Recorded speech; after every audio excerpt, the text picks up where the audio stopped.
Hello, this video is going to be about songs, rhymes, and chants in the teaching of English.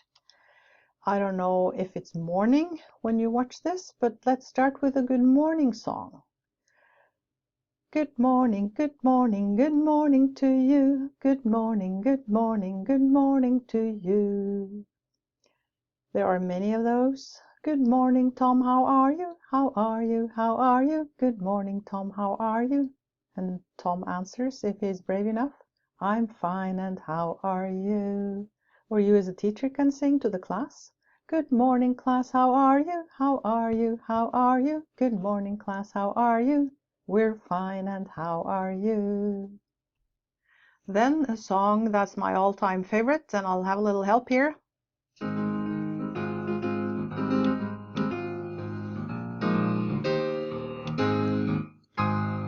Skidamarinky-dinky-ding, skidamarinky-doo, I love you. Skidamarinky-dinky-ding, skidamarinky-doo, I love you.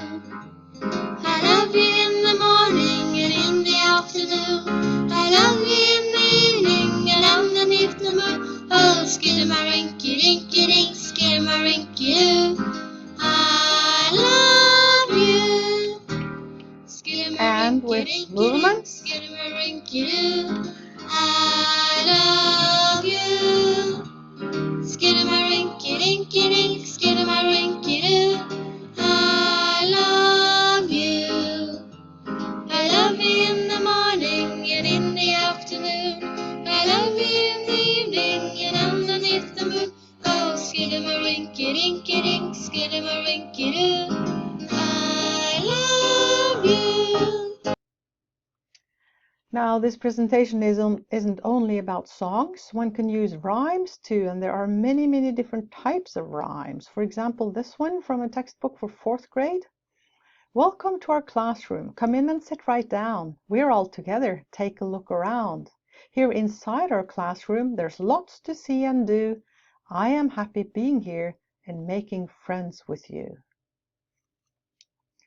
Now, one thing about rhymes and songs is that they can be done together. They can be said together, sung together. Everybody can be active. And that's, of course, my main claim. In order to learn a language, you have to use it. You have to use it a lot. This means that all pupils must be active as much and as often as possible. And every pupil must succeed. This means we need to practice, practice, and practice. And we need to make the most of our time. And that's where chorus and repetition, saying things together, comes in. Songs and rhymes are excellent for this, and as are everyday phrases. We can say them again and again and again and again, and you'll be surprised how many times you can say something. It doesn't get boring. We use the same language over and over, don't we? Practice makes perfect. Everyday phrases can be, for example, good morning, good afternoon, sit down, please open your books. But also remember, praise, good job. That's the way to go. Well done. These are wonderful phrases that every person will love to know and to use. Now, one can use traditional rhymes, of course, such as this one. 1, 2, 3, 4, come in, please, and shut the door. 5, 6, 7, 8, it's time for school, you're very late. 9, 10, 9, 10, don't be late for school again. Or this. 1, 2, buckle my shoe. 3, 4, shut the door. 5, 6, pick up sticks. 7, 8, lay them straight. 9, 10, do it again. Notice how in these short little rhymes you learn so much. You learn to count, you learn sounds, you learn vocabulary, you can learn rhythm, intonation, a lot.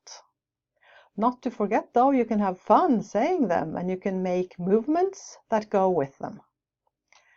You can also work with well-known rhymes, little texts in English-speaking world. Everybody who worked with English should know who Humpty Dumpty is, for example.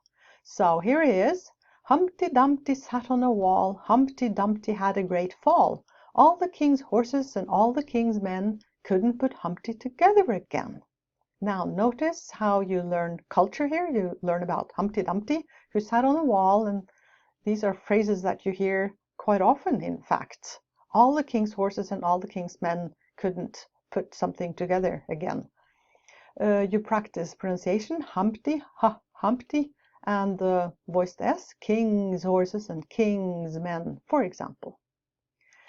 Or another well-known figure in the English-speaking world, Georgie Porgy, very relevant in these days. Me too, I say no more. Georgie Porgy pudding and pie kissed the girls and made them cry. When the boys came out to play, Georgie Porgy ran away. In addition to everything else, of course, you practice the difficult sounds J and the voiced S again, the girls and the boys. Another well-known text in the English-speaking world, this is a tongue twister. Betty Botter bought some butter, but she said the butter's bitter. If I put it in my batter, it will make my batter bitter, but a bit of better butter will make my batter better. So she bought a bit of butter, better than her bitter butter, and she put it in her batter, and the batter was not bitter. So 'twas better Betty Botter bought a bit of better butter. In this tongue twister, you could, for example, focus on the difference between American and British. Betty Botter bought some butter, but she said the butter's bitter. American, Betty Botter bought some butter, but she said the butter's bitter. Quite a bit of difference in the way you pronounce the T and the R sounds here. Then the rhyme here about the woodchuck. I'm sorry, there's a misprint, but we'll try and do it anyway. A woodchuck is a rodent who doesn't chuck wood. Beavers do, of course, but woodchucks don't. Now the question is how much wood a woodchuck would chuck if he could chuck wood. So how much wood would a woodchuck chuck if a woodchuck could chuck wood? He would chuck as much wood as a woodchuck would if a woodchuck could chuck wood. So this can be said quicker and quicker, of course. Carolyn Graham has made lots and lots of jazz chants. The idea is to provide everyday phrases with a strong beat and rhythm, not only to practice strong beat and rhythm, but also to practice everyday phrases. You'll hear Carolyn Graham here.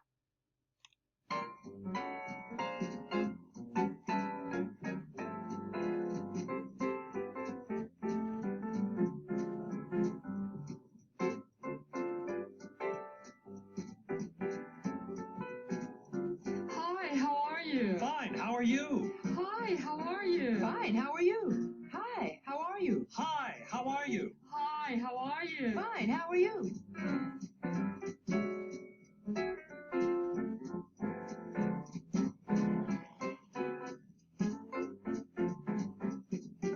Hi, how are you? Fine, how are you? Hi, how are you? Fine, how are you? Hi, how are you? Hi, how are you? Hi, how are you? Fine, how are you? Now you'll find many of these on YouTube. However, you don't have to look for them there and use the version with a nice jazz in the background. You can simply do these with two teams, for example, in the classroom. Now here's another one.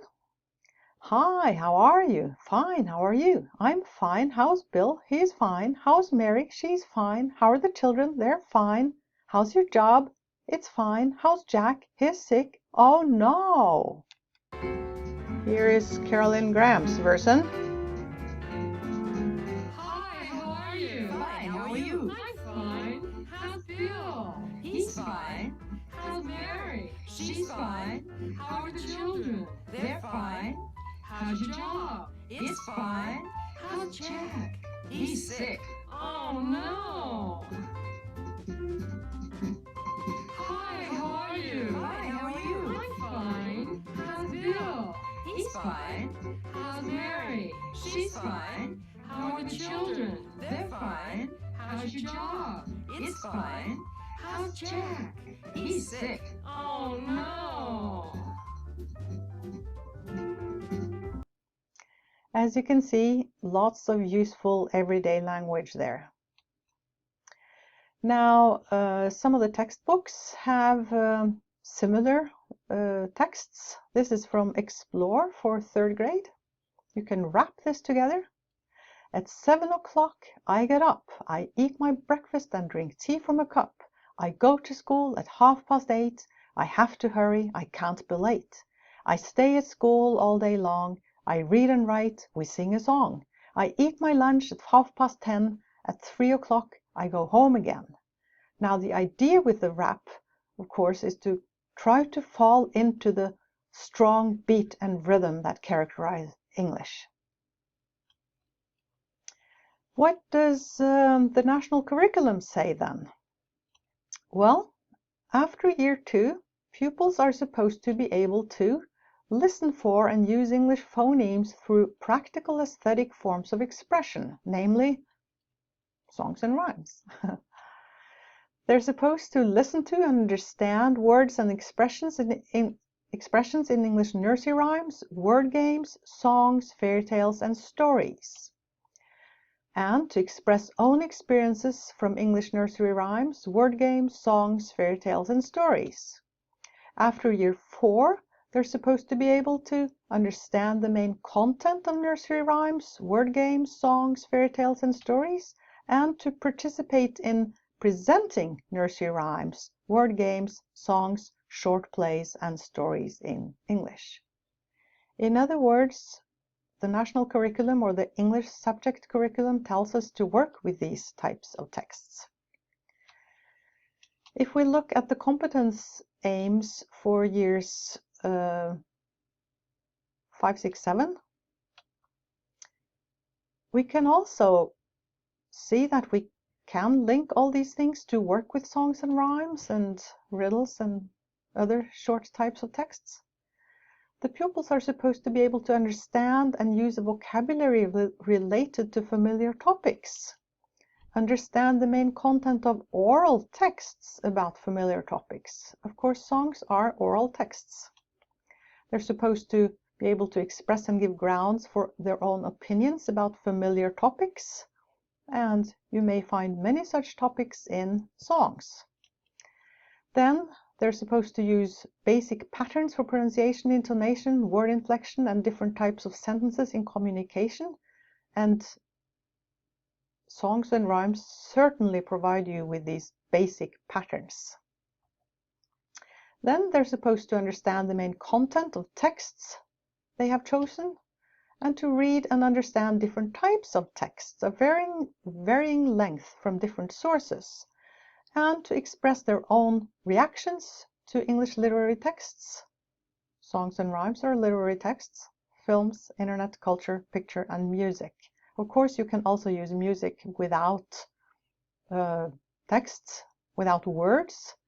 They can also be a great motivating factor. For example, if you want the children to calm down, to relax, to think about something else, to do a non-verbal activity. Then pupils are supposed to be able to express themselves creatively, inspired by different types of English literature from various sources. The last point here, they're supposed to be able to communicate short texts about topics they have chosen. Then another little rhyme here, my puppy. It's funny, my puppy knows just how I feel. When I'm happy, he's yappy and squirms like an eel. When I'm grumpy, he's slumpy and stays at my heel. It's funny, my puppy knows such a great deal. Since we're working with pronunciation this semester, I'd like to ask you this question. Which difficult speech sounds does this rhyme train? My puppy, it's punny, my puppy. Of course, it's this one. And the voiced S in nose, squirms, stays. Here's variety of a little rhyme. The thing should sort of move around the class from one person to another. The teacher starts by saying Peter or somebody stole the cookies from the cookie jar. And Peter answers, who, me? The whole class says, yes, you. Peter, couldn't be. The whole class, then who? And Peter points to the next pupil. Ola stole the cookies from the cookie jar. And Ola says, who, me? Yes, you. Couldn't be. Then who? Lisa stole the cookies from the cookie jar. Who, me? Yes, you. Couldn't be. Then who? Etc., etc. Now, this is a fun activity and kids are very good at it. And of course, you practice the quite difficult sound j, cookie jar. Back to Carolyn Graham.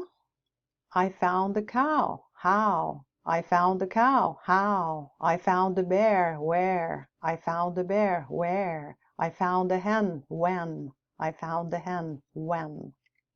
Notice all the quite difficult speech sounds here.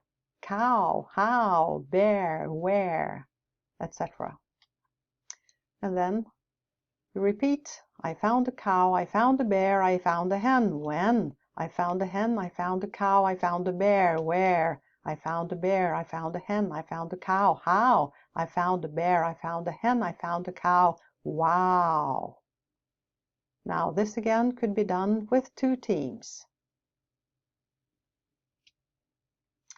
This is perhaps Carolyn Graham's best known jazz chant, Shoes and Socks. What do you wear on your head? A hat. What do you wear on your hands? Gloves. What do you wear on your feet? Socks. Shoes and socks. Shoes and socks.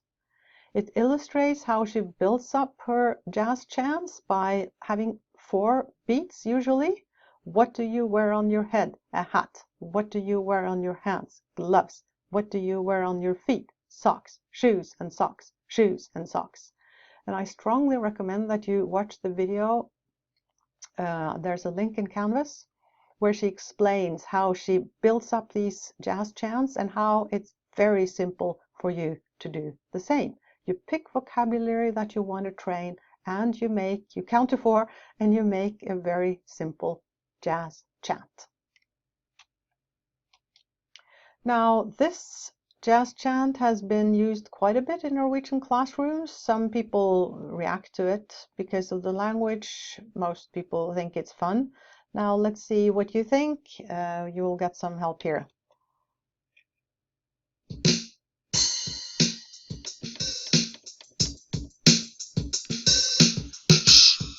Stop that noise! Stop that noise! Come on, girls! Tell all the boys to stop that noise. Please be quiet, stop that noise! Please be quiet, stop that noise! Please be quiet, stop that noise! Come on, boys!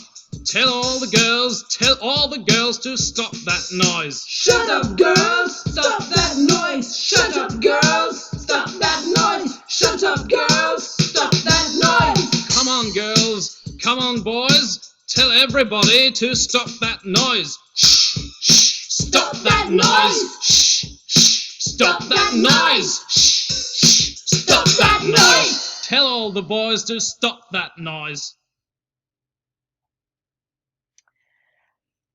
There are songs to be sung, lots of them. This is from Quest for 3rd grade. And notice all the quite advanced vocabulary that you can teach. 1 mouse, but 2 mice. 3 blind mice, 3 blind mice. See how they run, see how they run. They all run after the farmer's wife, who cut off their tails with a carving knife. Did ever you see such a sight in your life as 3 blind mice? Now this is a round, so you're supposed to have different groups and starting at different points in time, and it sounds wonderful once you get it going. You don't have to do it like that. You can simply sing it and practice pronunciation. It's quite advanced. They all ran after the farmer's wife who cut off their tails with the carving knife. It's wonderful, wonderful pronunciation practice, this song. Why songs and rhymes? Let's dwell a little bit on this. We can learn vocabulary, as we've seen, structures. They all ran after expressions. See how they run, for example. Pronunciation, not least. There's lots of wonderful pronunciation practice in songs and rhymes. And culture. You learn about Humpty Dumpty and Georgie Porgy, and if you use songs from today's repertoire, you of course can link up with songs that the children listen to anyway, and well, some of the texts there, the lyrics aren't too wonderful maybe, and it might be good to actually look at some of them and see what's going on, what's the message there, and this is something the kids approve of. Language is remembered better if it's supported by melody, rhythm, and movement. So that's, especially with younger children, a very, very important thing to remember. When kids say things together as a chorus, it is, of course, much less scary than having to speak alone. So that's what I said initially. Try to make the most of your time. Try to make the children use the language in unison, in chorus, together. Then, of course, unless you sing all the time, which you may, of course, do, songs and rhymes can be a break from the ordinary work, a welcome break.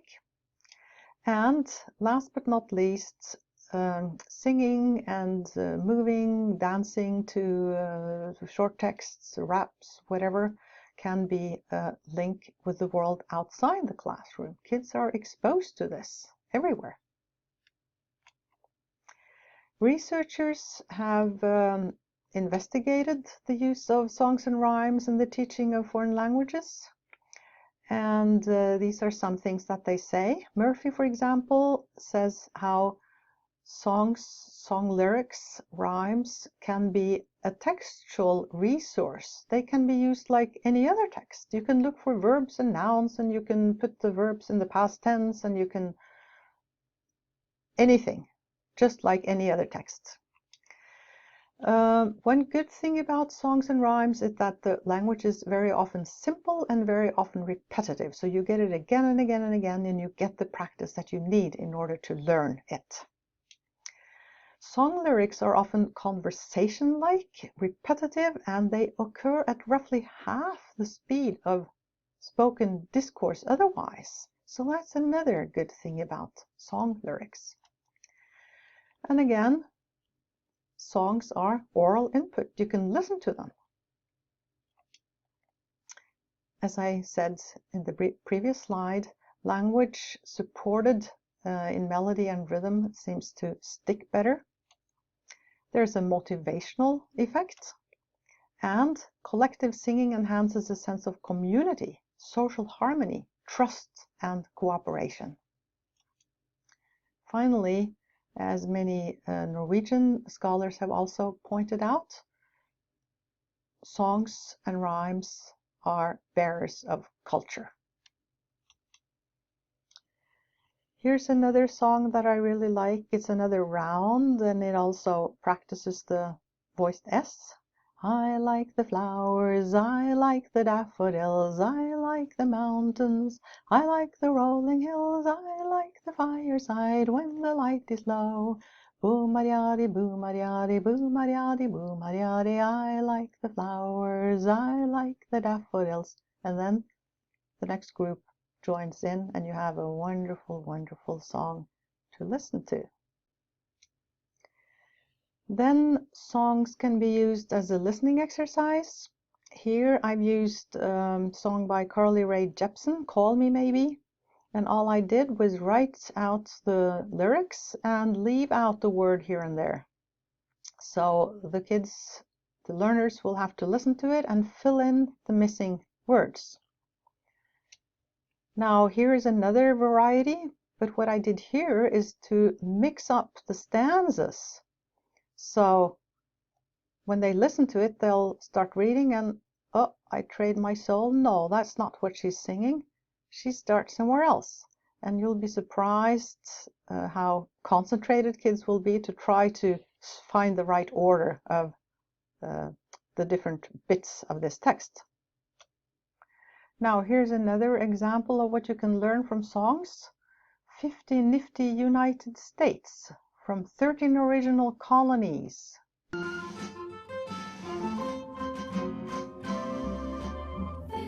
nifty United States from 13 original colonies. 50 nifty stars in the flag that billows so beautifully in the breeze. Each individual state contributes a quality that is great. Each individual state deserves a bow. We salute them now. 50 nifty United States from 13 original colonies. Shout 'em, scout 'em, tell all about 'em. One by one to be given a day to every state in the USA. Alabama, Alaska, Arizona, Arkansas, California, Colorado, Connecticut, Delaware, Florida, Georgia, Hawaii, Idaho, Illinois, Indiana.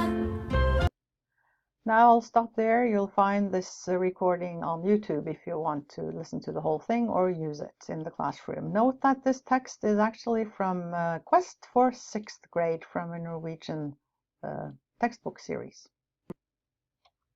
Now, textbooks provide many resources when it comes to songs and rhymes.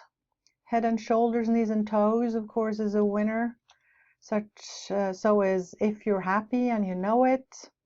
Now, if you'd like to have a collection of songs and rhymes for the teaching of English, this is something I worked with quite a few years ago, actually. It's downloadable from the internet, so you can find it at the address that I've uploaded in Canvas. There's also a CD that goes with it, but maybe that's a thing of the past. Most of these songs you'll find in many different varieties on the web, especially on YouTube.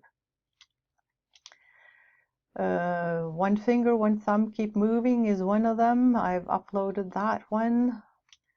Here We Go Looby Loo, Here We Go Looby Light. That means to go bathing or you wash on a Saturday night. In and Out the Dusty Bluebells is a nice traditional song. Sides Together Right is one that I really like. It's in the collection that I've been a part of, and I thought I'd play a little bit of it from the CD that goes with it. It's a clapping game. You're two together and it takes a bit of coordination and it's great fun.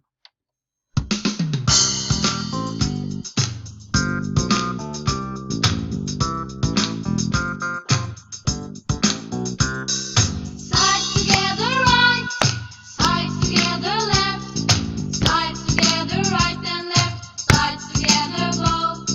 Sides together right, sides together left, sides together right and left, sides together both. A little taste of a clapping game there. Another thing I'd like to draw your attention to is this, Schoolhouse Rock. It's a whole series of little videos. Many of them have to do with grammar, and you can, for example, learn about adjectives, such as in the picture to the right here. Or what is a verb? Different things explained in fun ways. They're not songs, but they are music-based instruction videos, if you like. Also, I'm just a bill about how Americans pass a bill in the legislative system. Perhaps the very best resource, though, is this, the Super Simple Songs.